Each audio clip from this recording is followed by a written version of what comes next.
Welcome to Building Your Leader Brand. Today on the show, Bob is speaking with Ian Anderson Gray. Instead of using tools to replace ourselves, we need to actually just do that and then use AI in those other areas. And it's the same, you've probably seen those AI avatars and you can replace your voice. You could create a clone of your voice.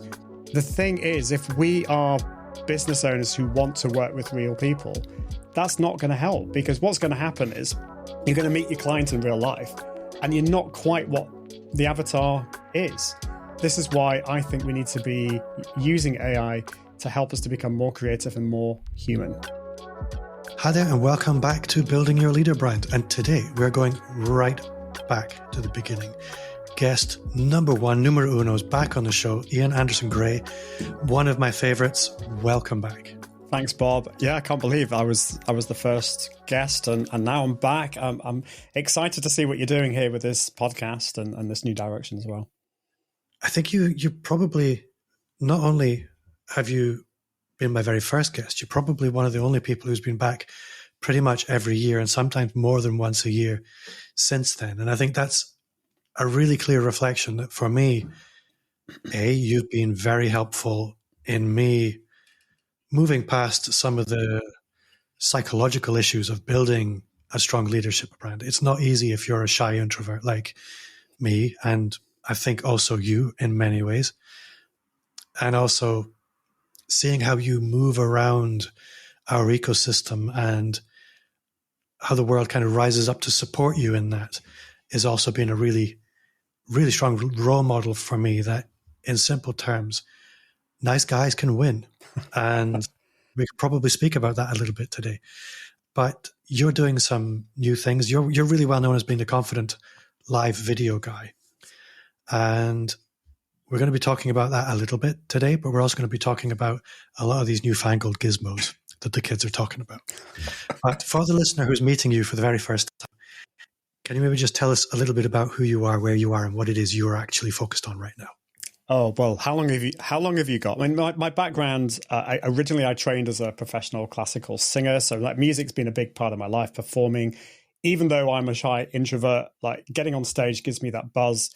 It allows me to, I just love communicating and impacting people's lives. And I think I realized a few years ago that my purpose, if we want to call it that, is to be this catalyst for the transformation in people's lives. And it was through singing and performing. It then was social media and making things simple, because one of the things that frustrates me is when some people make things overly complicated. That was the thing with live video. So that kind of amalgamated my background as a performer, getting in front of the camera, but also the technology. The technology at the time was just ridiculously complicated, so I wanted to make that easy. And now I'm focusing in on AI, which might be a bandwagon. People are talking about it all the time. But my particular take is, again, it's simplifying it. A lot of people are making it just ridiculously complicated, but also we're in the Wild West. So it's bringing it into practical ways that we can use it right now, not to replace us as humans, but actually to make us more human, more creative, but also more efficient and productive as well. So that's my new focus. But I suppose my underlying purpose through all of this hasn't really changed.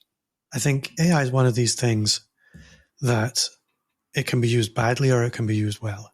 And in a lot of ways, we were talking about this earlier, that declaring yourself as a specialist in AI is a lot like being back in the 90s, the early 2000s, as saying you were a specialist in the internet. You can imagine anybody these days trying to start a podcast or a YouTube channel on the internet. It would just be hilarious. Yeah. But we are in this stage at the moment where the tools are often quite complicated to use. People don't really understand how to behave with them. And they do represent a wonderful opportunity to amplify authentic, genuine people who have a message. And that's something that I'm finding, that there are a lot of people using AI as a replacement for courage. And then on the other hand, there are a lot of people with courage and a really strong message who don't really understand how to cut through. And AI allows us a wonderful opportunity to cover a lot more ground a lot more quickly. And I guess that That's your people, if I'm right. Yeah, definitely. And I get the temptation because of playing with all these AI tools, and there's so much that you can do. And sometimes I've gone down a path and I thought, do you know what, that's just not right. Like, I could replace my voice. I could create an avatar of me, and I could probably create a bot that completely removes me from everything, and I can just sit on a desert island somewhere relaxing. But that's, although we can do those things, it removes the human, it removes me, it removes that connection that I feel we all need.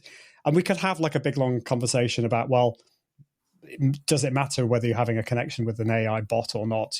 People are falling in love with their AI bot. But, I think as human beings, we do need that human to human interaction. And I feel that AI can be used to help us to do more of that. It can get rid of it can help with the process and the administration, and even help us with creativity and ideas, or getting the jumbled thoughts that are in our heads into some kind of coherent list of things. So that's where I'm at with all of this. So I guess I'm willing to put my head on the chopping block here. And I do use some AI in my content creation process, but let's just pretend I'd come to you and I said, Ian, I don't have the time. I don't have the energy to be I'm a busy business owner. I don't have time to really invest in content creation to the extent that I feel I would need to in order to achieve a level of visibility and authority that I aspire to.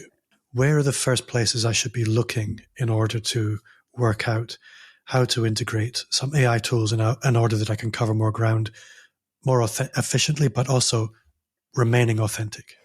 Yeah, and that's the key. So so it's interesting, when I was very much focused on live video and video, that in the sense that hasn't changed, because I still believe, like what you're doing here with this podcast is you're starting with a video interview. And so for many of us, I think that's a great place to start. Create video. And so, but then from that video, you can then create a process in place that makes it so easy then to turn that into all the other kind of content that you need to create. And yeah, you don't need to necessarily be everywhere to begin with. I think you need to remember that you need to then connect with those people. But I mean, I do something similar to you. I will record a podcast. I try and keep it shortish, and then I will then use tools like the tool that I use, and I think you use too, is Descript. And then that allows me then so that uses AI to, first of all, turn it into a transcript, but then you can then repurpose into short form video very easily. I'm not a TikTok fan, but I know that particularly for my other podcast, the Smart ADHD podcast, I know that a lot of people, like my audience, are going to be on that, or they it's a way for them to discover my podcast. So that's what I do. I create all of those videos there. And so it's creating that process. There are so many different stages. I've talked about this before. There's what I call the 5 Ps. There's the planning, there's the pre-promotion, there's the production, there's the post-promotion, and then there's the repurposing. And AI can help in all of those processes. It can help with that brainstorming.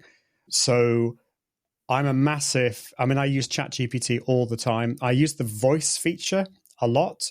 So I go out on a walk, or I'm taking the kids to a rehearsal, and on the way back, I will talk with ChatGPT and brainstorm some ideas. So it's great for that planning. So yes, we could go into more detail into all of those things, but there's AI in all of those stages. There's AI in helping with the editing, with the repurposing, with the planning, and with all of those things. And I've even now created my own custom GPTs, which I know might sound a bit more advanced, but the great thing about AI tools like that is you can now get it to understand you more and the way you work and a specific part of the way your business runs, so that it's less general. Because I think we've all used ChatGPT, and it just the kind of text output that we get is just boring and tedious and not us. I discovered something funny with ChatGPT the other day, because back in the day when ChatGPT was new, we were told every chat in ChatGPT was firewalled from all the other chats. I've discovered that's not the case anymore. I realized ChatGPT, because I've been using it for pretty much since it came out, it now knows me really well. I asked it just on a whim to create a personal manifesto for me. And with one line, I'd like you to have a go at creating a personal manifesto for me. It nailed it.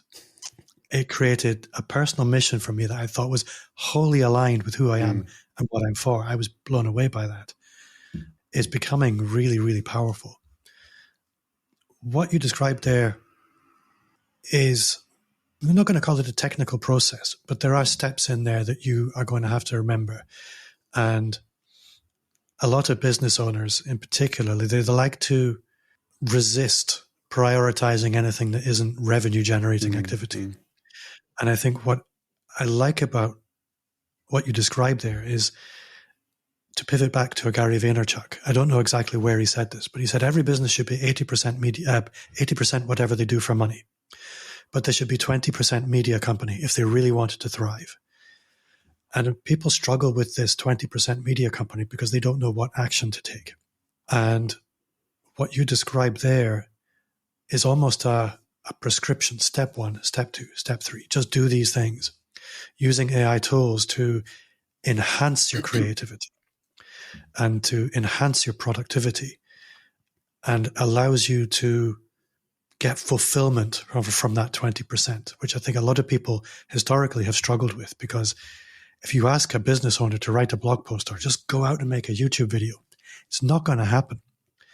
But if they've got a process to follow to trigger ideas, to then act on those ideas fairly efficiently, and then repurpose those ideas into 5 times more value than they were previously getting, now that's something people feel like is worth investing in. Yeah, definitely. And I mean, this comes from my own struggles and experience with this. You know, I started blogging back in 2011, and I had about 3 or 4 blogs that went viral. They were really good. I managed to, put so much effort into them. But the problem was I couldn't keep doing it at that pace. Blogging was really hard for me. Creating content was really hard. Like live video, I could have been the reluctant live video guy. We've talked about this before. And video content, I don't wake up in the morning, or I didn't wake up in the morning and say, oh, I want to create a video today. I want to get on camera and I want people to see me. No, like that. Historically, I didn't want to get on the camera. I just want, but I have these ideas. I have passion in what I talk about in my business. And so if I did not have this process, if I didn't have a plan, if I didn't know why I'm doing this, then I just wouldn't do it. It just would not happen. Yeah. I might not like Instagram Reels and TikTok, but I know if I'm to reach new audiences, then I need to do that. I'm not going to create that content because I particularly want to, but because it's in the process and I have a structured way of doing it. And so, yes, I've spent a lot of time with the process, but with that, it means that I've got content coming out every single week on YouTube, a podcast, TikTok, Instagram, Facebook, everywhere.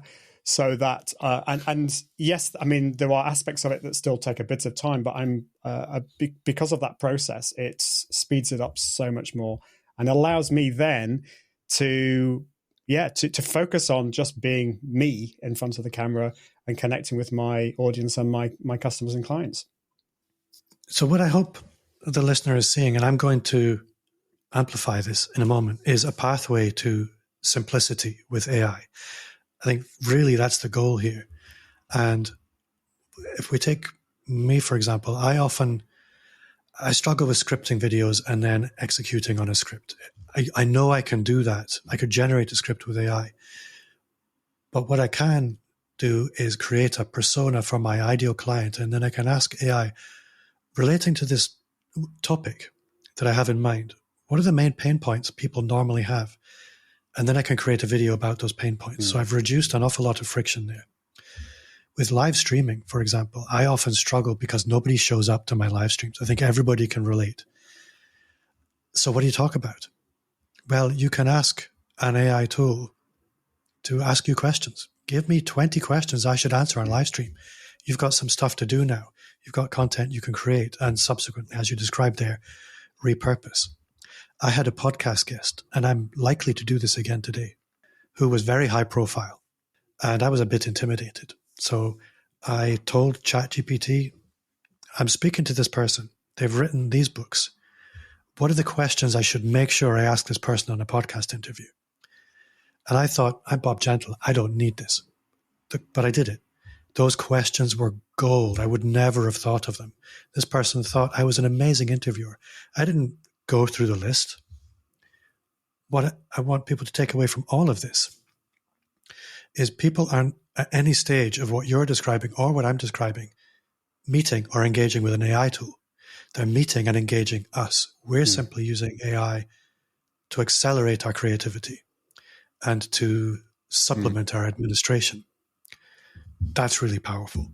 Yeah, it is. And I think it's getting out of our heads. Like we might be shy introverts, but I'm sure, Bob, when we've met each other, like at a conference, we get so much from that interaction because we're bouncing ideas off each other. We need that human connectedness.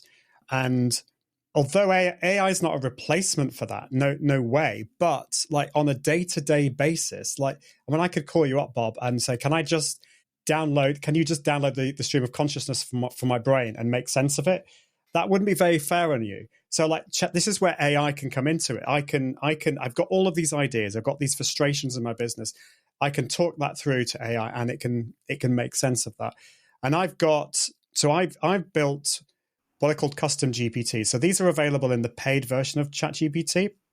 And the cool thing about these is that you can create different ones for different aspects of your business. So I've created one which is all to do with my podcast. It knows everything about my podcast. I've got another one which is about my audience. I've uploaded probably 6 or 7 different types of audiences for different areas of my business. And then I've got one which understands my brand values and my purpose and all that kind of stuff. And so I can have a conversation. I can say, okay, Confident Live GPT, just tell me about I've got Bob Gentle on my podcast. I want to bounce ideas off that. And then I'll bring in my audience GPT. What would be the best audience for this? And what are their pain points? And what are the kind of questions that I can ask Bob in this? And then I can go to my brand values one. Okay, looking through these questions, what are the ones that are going to be aligned maybe more with my brand values? That's just very briefly, but this is the power. ChatGPT knows about you, and you can give it all of this information, and you can build these different GPTs for different tasks to do different things. It sounds complicated, but once you get it all set up, it's just amazing. It's just such an easy conversation that you can have with all of these different experts. They're kind of part of your team. Yeah, I do something similar with a tool called Magi. I don't know if you've come across that. I'm really enjoying it. It's not quite the same as custom GPTs. I hadn't played with custom GPTs because I haven't had the time to make the investment, but I definitely will. So within this whole spectrum of AI, how are you looking at being of service to people? How are you looking at going from being the creator AI guy to actually saying, here's a service that you can make use of?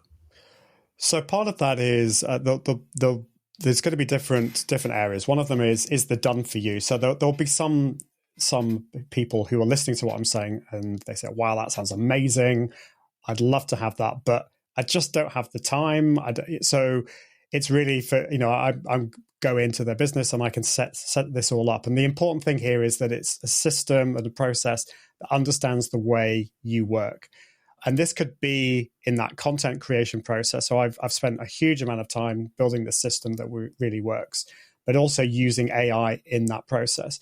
The other thing is training as well, particularly for businesses who want to be using AI, but they're just overwhelmed. And again, they just see tools there's so many tools out there that are offering the world, but in the end, they don't actually seem to deliver. So it's creating, actually training these people to understand all of this. So there's that side of things too. And then the other thing is developing systems. One thing I'm really excited about, and this is probably where my geek hat comes into play, and that is actually building systems that interact with our day-to-day. So at the moment, I'm building a system which will know my emails. So if I've got some like emails that I need to kind of deal with, it will understand my clients, and it will know my calendar. And so it's kind of like my assistant. So it helps me on a day-to-day basis to help me to be more productive, to help me to know what to focus on. And so I think there's a need for those kind of things where we can use AI to help us to focus on the areas of our business where we can put our creativity forwards, and we're not drowning in all those administrative, boring tasks in our business. So yeah, those are the kind of maybe 2 or 3 areas that I'm focusing on. I can see that being very compelling. I think what's interesting is if I extrapolate the scenario where there's a business owner that's avoiding being visible in their own content, they hire somebody like you, it will work wonderfully. And they probably very quickly find themselves in a situation where they're going to have to begin showing up in ways they weren't before. Because with every step that you take in AI, there needs to be almost a corresponding step in your own personal acceptance of you're going to need to be visible. I think a lot of people look initially at AI as a way to avoid being visible, but actually you very quickly realize that AI is opening the door to visibility in ways that you never really imagined before. Yeah, I'm glad you said that, because there's always been that temptation to use tools to replace ourselves, or I've seen. Just the other day, I've seen a tool that talks about how you can live stream pre-recorded videos that you've done. So if you're really nervous in front of the camera, you can do that, and I get that, but again, we're just all afraid of being authentic in front of the camera, or being ourselves, and so I think we just, instead of using tools to replace ourselves, to replace that human side, we need to actually just do that and then use AI in those other areas. And it's the same, like, you've probably seen those AI avatars, and you can replace your voice. You could create a clone of your voice. But the thing is, if we are business owners who want to work with real people, that's not going to help, because what's going to happen is you're going to meet your client in real life, and you're not quite what the avatar is. So, yeah, this is why I think we need to be using AI to help us to become more creative and more human. I think what I'm hearing is that there are, and I guess this is something I would like everyone to take a moment to think about. There are products in every market that address fear and your desire to avoid certain things. AI avatars are a perfect example of this. You don't want to make the investment of time. You don't want to make the investment in courage and becoming confident. So you replace that with something else, a fake, a clone, a copy. And then there are AI tools that speak to our calling, our ability to cut through, our ability to connect. Those are the ones we should be listening to. And a lot of the time, these are the ones that are going to trigger imposter syndrome. They're going to trigger anxiety and fear. We should be paying close attention to that, because the truth is, it doesn't matter what kind of creator or leader you are. If you're moving away from fear, you're probably heading in the wrong direction. And I think that's really important with everything around AI, is it's that the fear is we should never use AI to move away from something we're worried about. We should only use it to move towards something we are inspired by.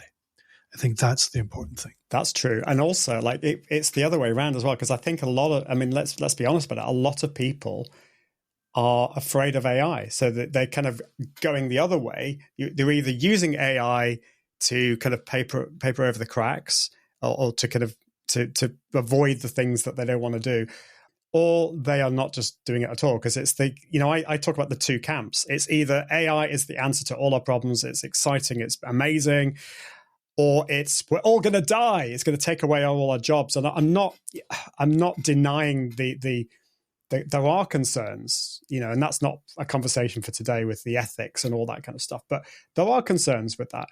But I think my philosophy on this, there is a middle way. We can choose to. This is what we're going to use AI for. From back to the millennia ago, tools have been used for good and for bad. The internet is neither a good thing or a bad thing. It's how you use it. And I think with AI, it's the same thing. And that's what I want to do. That's what I want to talk about. And that's what I would always say we need to do with AI is how can we use it to help us to do more of what we want to do in our businesses. So on that basis, I want to pivot magically into the next section of this podcast. For listeners who have missed a couple of episodes or they haven't quite noticed this change, we have two sections of the podcast now. We have the section you've just listened to where it's traditional interview. And we're now going to pivot into what can people do today? So I am going to invite you to share three things: tools, tactics, tips, techniques, mental models, doesn't matter. But what are three things people can go out and do today? Number one. Yeah, well, so I think it's a case of if you haven't checked out, if you haven't used AI, then dip your toe in it. And I would personally start with ChatGPT.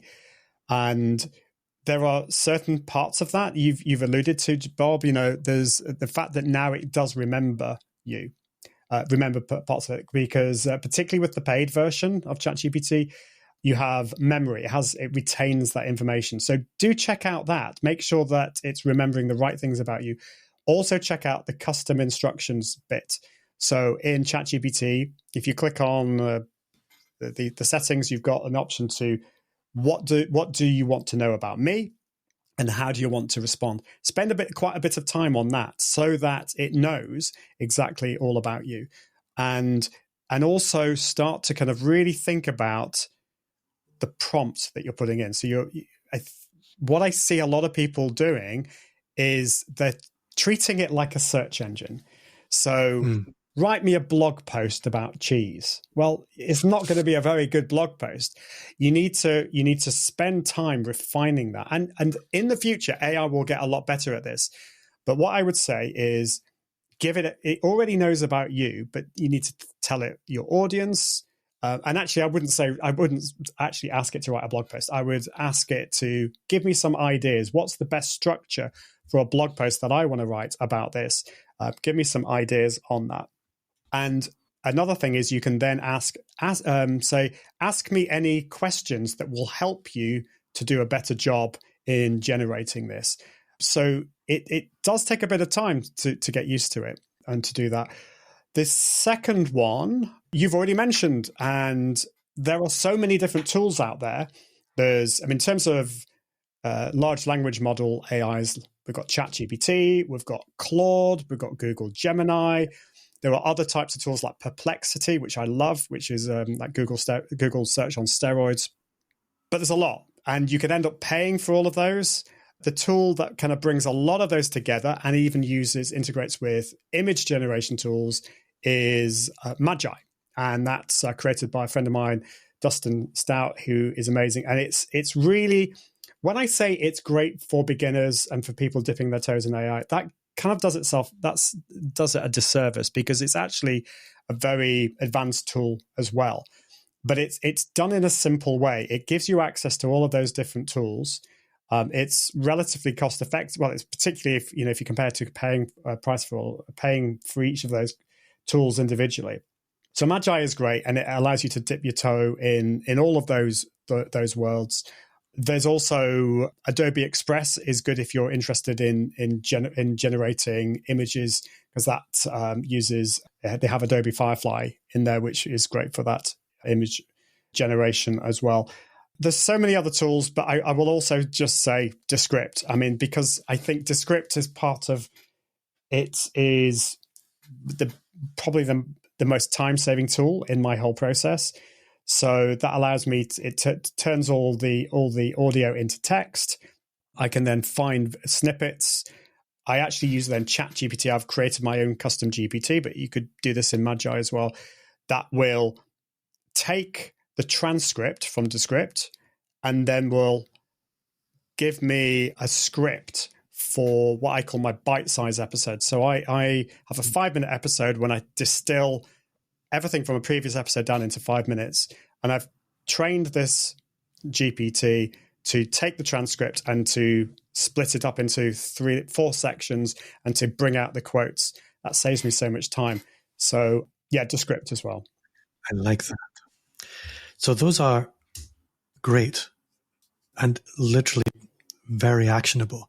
I think the one thing that you mentioned that I want to lean into a little bit is training any AI tool.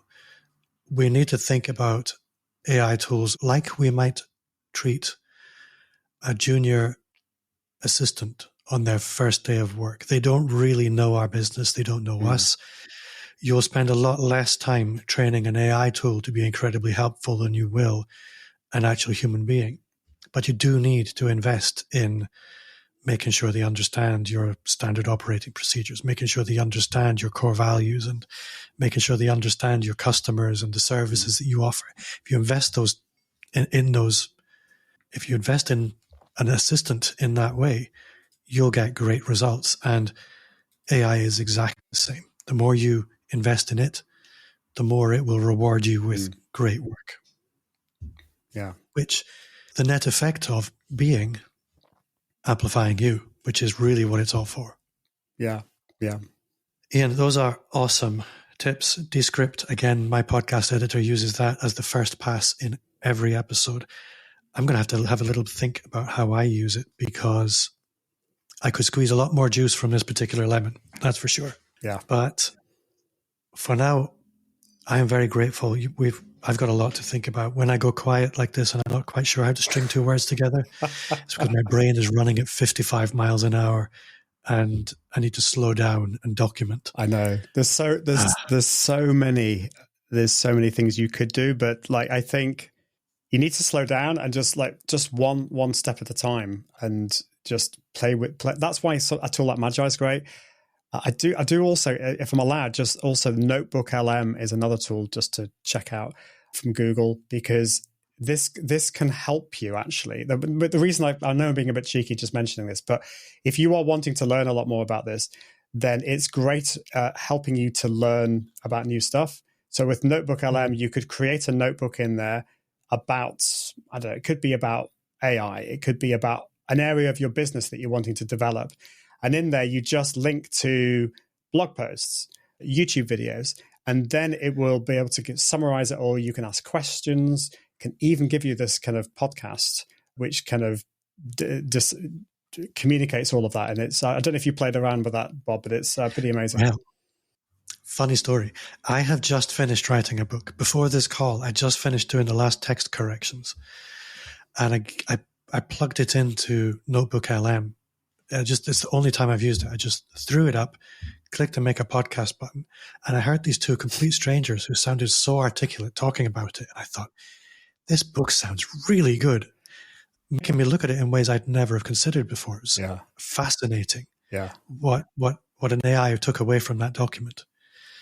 And I can see if I have a client who runs a ghostwriting business and he's using Notebook LM within part of his value add process to help his clients generate social media content and things like that from their own books. It's fascinating. Well, Ian, thank you very much for your time. As always, incredible value. Yeah, thank you very much. No, thanks, Bob. It's been great to chat with you, and I'm excited to see how this new direction for you is going. I love the new branding. It looks great. Well, thank you. If people want to connect with you, if they want to get closer to your world, what's the best way for them to do that?